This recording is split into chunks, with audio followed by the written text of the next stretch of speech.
Abayizi 248 bebafunye diploma ne certificate mu masomo okuli okukanika emmotoka, amazzi, okubajja, okusiba enviiri, okufumba n'okubudaabuda abantu ng'emikolo gy'amatikkira gikulembeddwa mu director w'ettendekero lino era amyuka chancellor wa Bugema University Professor Patrick Mano. Omukolo gutandise n'abazadde okulambula ebikoleddwa abayizi okugyamu ssente enkalu okuli obutebe ng'oluvannyuma boolekedde awabadde emikolo. Professor Mano asiimye abayizi okukolesa empisa nga bali mu ssomero era n'abakuutirwa okukozesa obukugu bwe bafunye okulwanyisa obwavu nga lwe banaabeera ab'omugaso mu bitundu gye basibuka. Tell you, none of you is going to smell poverty. You will do well. You will do well. And as you go out, we also pray that you will advise other people to come here. Yethore Carlson ayogedde ku mbeera gye batandikamu ettendekero lino mu mwaka gwa 1997 ne bba Dr. Siri Carlson. Thora asomozezza abayivu abeettanira emirimu gya ofiisi n'ategeeza nti gyeyisa abasibye mu bwavu. Kyokka asabye abayizi ne bannayuganda okutwaliza awamu okuba abeerufu n'okukozesanga amazima nga bakozesa obukugu bwe balina bafuule eggwanga Uganda ery'amaanyi. But you should do your work well. Don't cut corners. Don't cheat. Be honest and transparent. Yeroyi Nkambwe nga yaddukanya ettendekero lino yeebazizza gavumenti olw'okussa amaanyi ku kusomesa abayizi emirimu gy'emikono. Nti tulina abaana be tuyigiriza wano nga gavumenti yebayambako.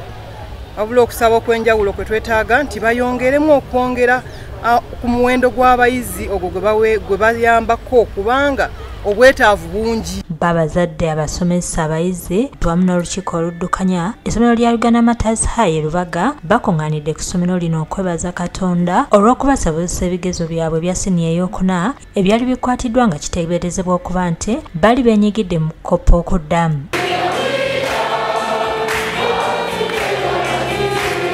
Ku Lwokutaano essomero lino lyaddizibwa ebigezo byalyo awatali kakwakulizo kwonna okuva mu UNEB. Bano basazeewo okuyimba misa mu ngeri y'okwebaza Katonda akikoze era nga misa ekulembeddwa mu Reverend Father Deogracius Katerega ng'ono asoose kuyozaayoza ssomero saako okugumya abazadde wamu n'okubakakasa nti ebigezo byabwe byakomyewo ekiwadde abazadde n'abayizi essanyu. Father Katerega era yennyamidde olw'abazadde abatulugunya abaana baabwe. Ebitaafu bannange abazadde mulekeze ebitaafu mukendeeze ku bitaafu. Balaze omuzadde yasasa omwana engalo yamutema akasi wano toka mukazi. Kakakiiko akafuga essomero lino kasimye abazadde okuba abakakamu era ne kabasaba okusigala nga batambula bwe batyo nga beesiga Katonda kuba bo ng'essomero tebeenyigira mu kukoppa. Olumyeyagala tewali mutawana gwonna kubanga ebigezo tebyakoze ki byakomyewo. Twazikoze zaaweze max. Omukulu w'essomero lino Brother Leonard Nsoboga agumizza abazadde era n'abeetondera olw'embeera eyagwawo kyokka n'ategeeza nti kino si kyakuddamu kubeerawo. Ebigezo byaffe by'ekibiina ekyokuna ebimu byali nga tebikomyewo naye abakulu ab'ekitongole kya UNEB bekennenyezza ensonga zonna ne balaba nga tewali mutawaana gwonna gwaliwo kyebaali balowooza nti oba waliwo obuzibu bwali mu bigezo abaana bakola tewali kintu kyonna era ebigezo byaffe baabituwadde.